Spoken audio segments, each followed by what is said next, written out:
Everybody got that?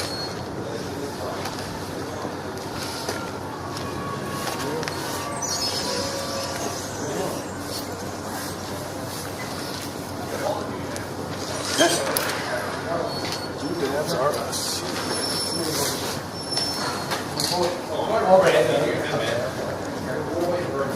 Oh, okay. Yeah.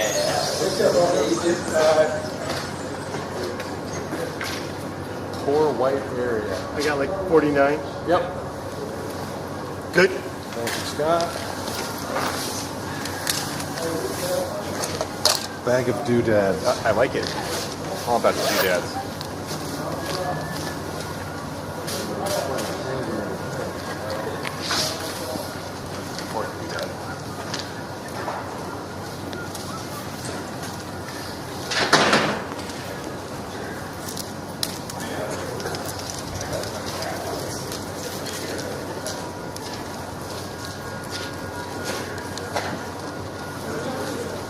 If you could just box me over there and walk in, I'd appreciate it. I think it's my new man.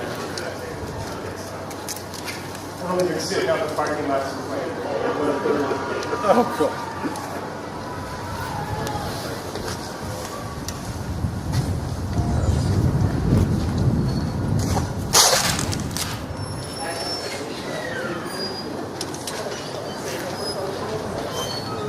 There's a mic check, microphone check. 1, 2, 3, 4, 5. Microphone check.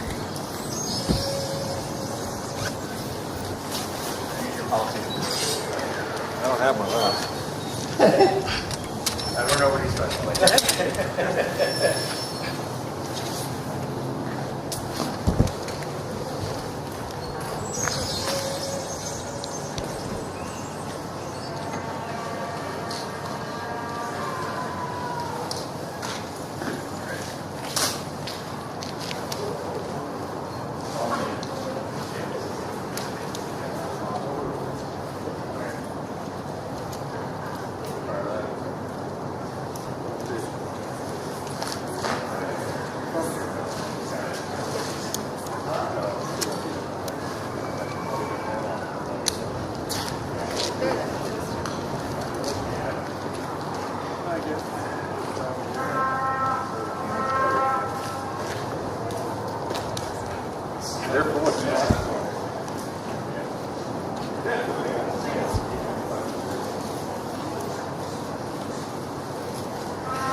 Federal courthouse.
I consider it.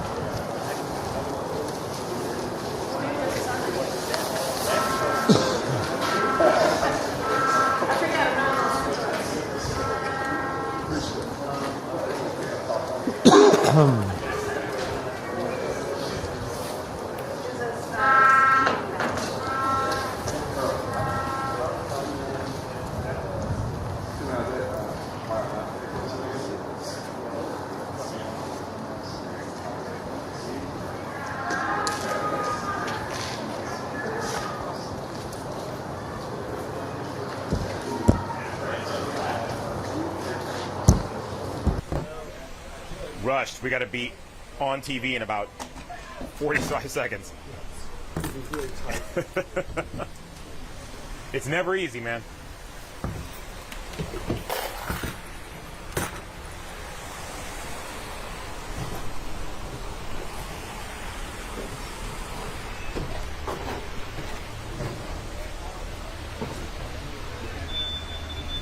Thanks, man. It's a microphone pack.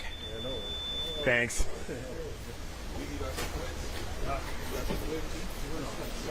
Yeah, I'm right over there in that courtyard area. Yeah, I saw you. What's that? I'm hoping to get that Christian McCaffrey money. That's what I'm saying. Maybe just one paycheck. Like one paycheck kind of goes. One paycheck. One game. Hey, you know they have to file taxes wherever they play? So their taxes are hella complicated. That's right. All right, boss. Thanks, man. That's why so many live in Texas, Florida. Yeah, oh yeah. But if you play a game in Atlanta, you have to go pay taxes in Florida on what you earn a day. I'm glad I'm not their accountant. Right? What do you guys?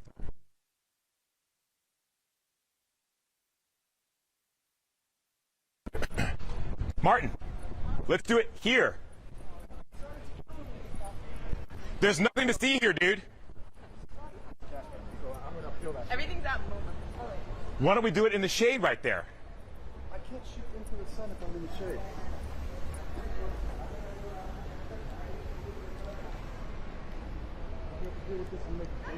Well, we can go. We'll go to those. We'll go to those helmets right there.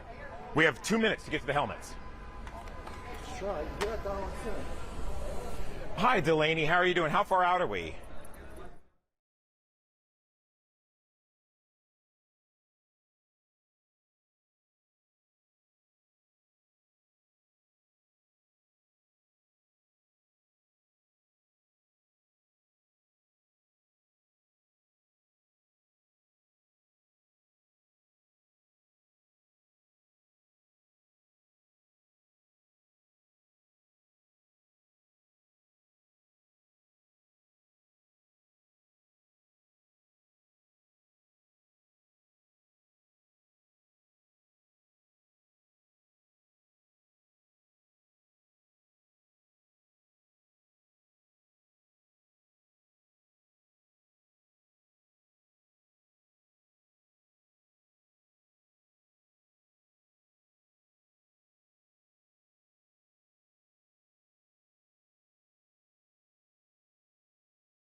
I owe ya.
Oh, of course. Like I killed him. So you're right. Yeah.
Once they land, I'm going to take a big step forward and try to get closer to the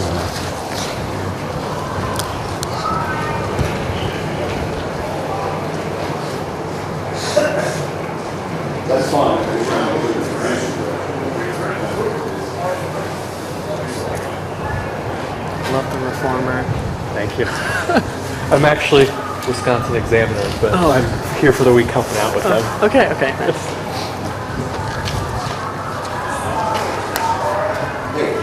You're a staffer? Yeah.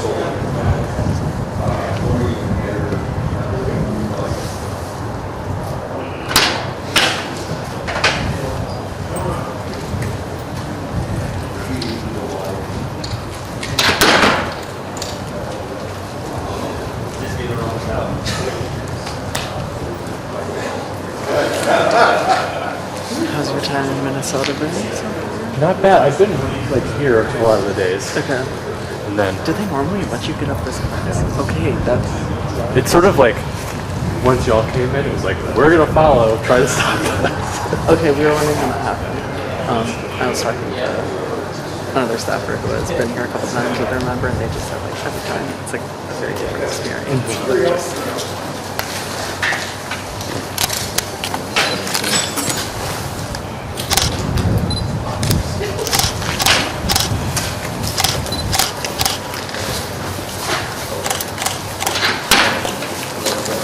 So I'm Congresswoman McCollum, and my colleague, Congresswoman Craig, will speak in a second.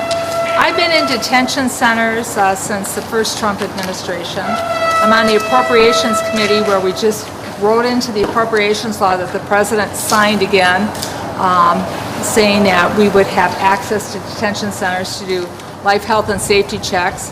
And I've been denied. I'm going to follow up with the appropriate committees and report.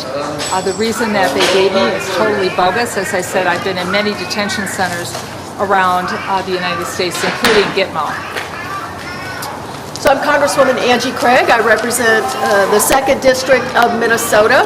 And for the second time, I have been denied entry into this facility.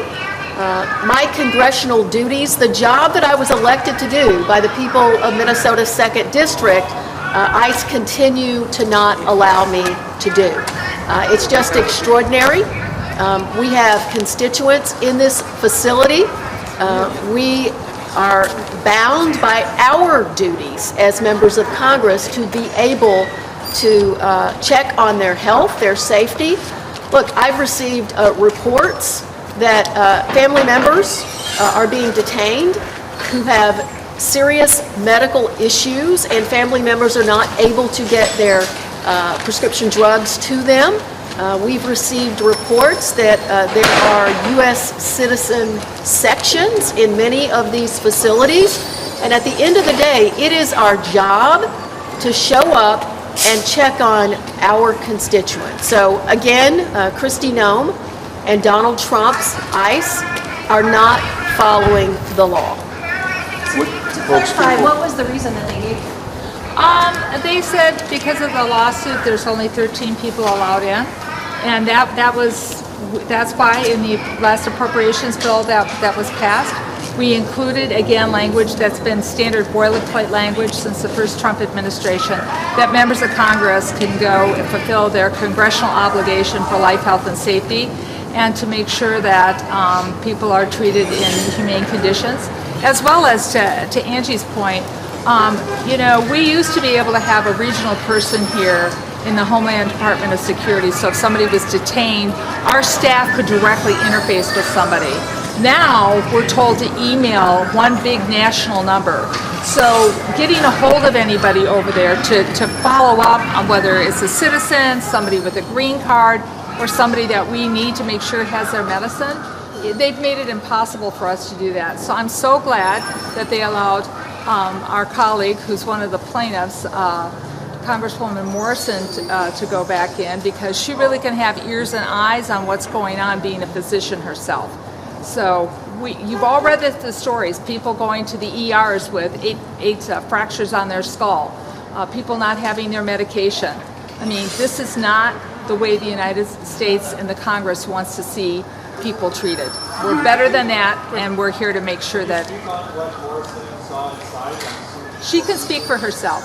You were in there quite a while. Was this just... Well, we got farther than we normally did. Well, I got farther than I did the first time.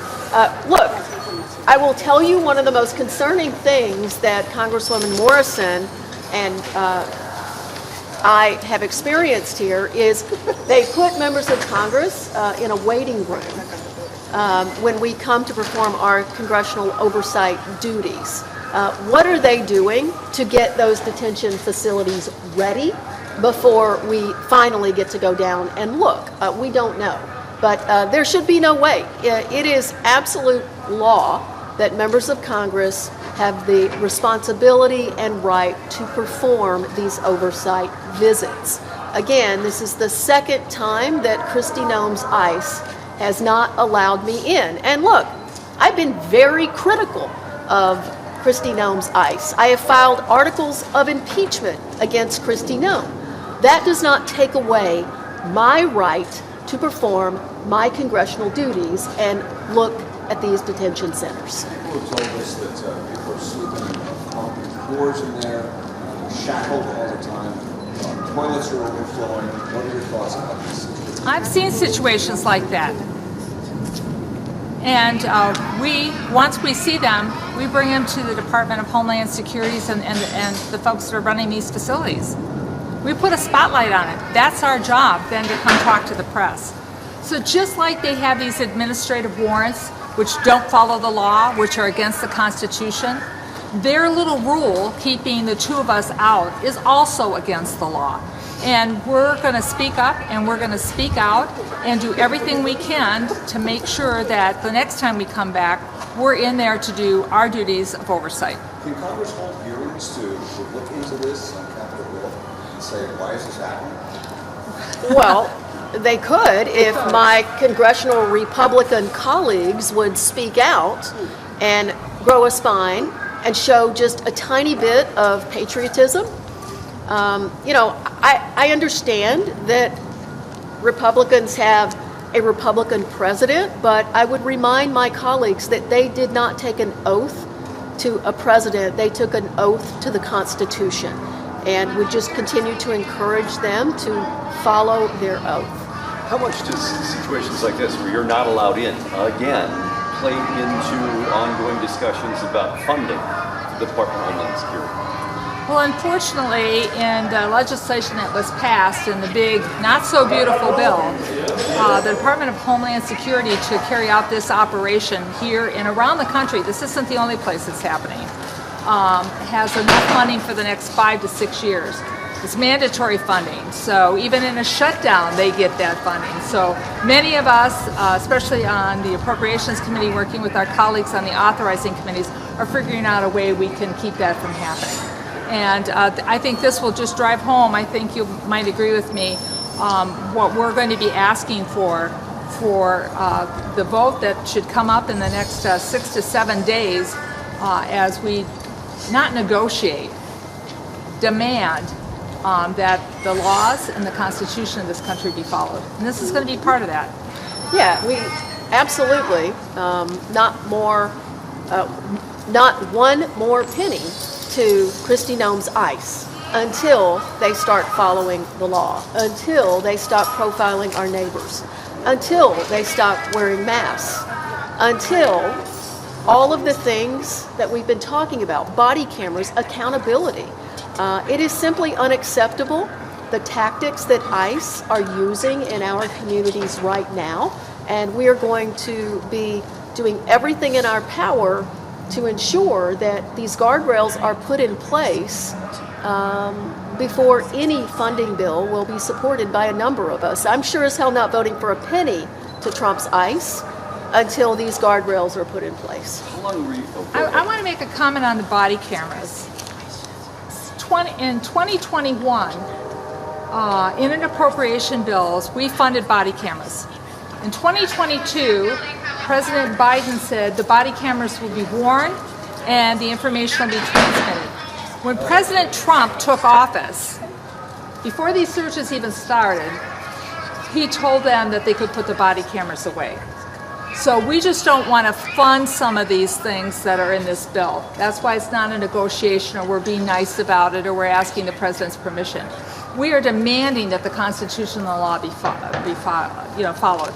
This is something that, and I've been in Congress longer than Angie has. I've never seen anything like this. No president has ever behaved this way. Breaking the law, breaking the Constitution, and having his administration just decide what they want to do and what they don't want to do. Whether it's the Department of Defense or Homeland Security, it is out of control. How long were you in there before they gave you the no? Did you have to wait for that, or was that pretty quick? Was that, I asked at 3 o'clock, it's probably, what time is it now? A good 40 minutes. Yeah. 40 minutes. They pulled us in for about 40 minutes into a waiting area before they announced that Representative McCollum and I would not be allowed in. And who was it that was denied? That's an interesting question. That's a We're great gonna find question. out. We don't know. I don't think the it was, higher-ups. I don't think it was the gentleman here. No. I want to be honest. No. I don't think it was the gentleman here. I think they were following their orders, doing their due diligence, made a phone call, and some attorney who doesn't know how to read appropriations law that's been signed by the president or follow the Constitution made a decision to exclude us from doing our jobs. Yes, she is. Second question, you said they told you that 13 people are allowed. You know where they got that number of 13? That's part of a. I've got a copy of the lawsuit here, but it's part of a suit that was brought, and a judge came up with a small number for now, while things are still going through the courts and being heard. But as Representative McCollum just said, the appropriations bills that passed last week had the language that would allow us to perform our congressional oversight duties.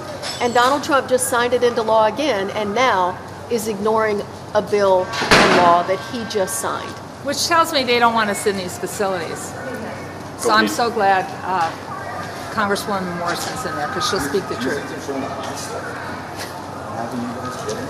Well, look, anytime you have somebody who shows up with 8 skull fractures after they were in a facility, it's got to tell you something, that things that are happening here aren't the way that they should be, right?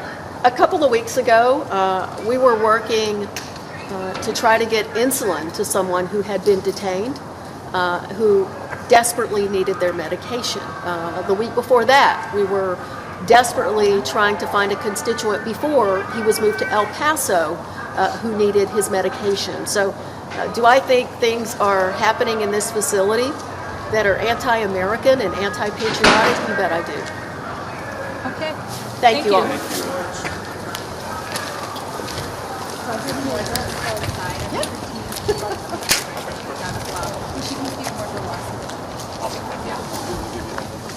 Yeah.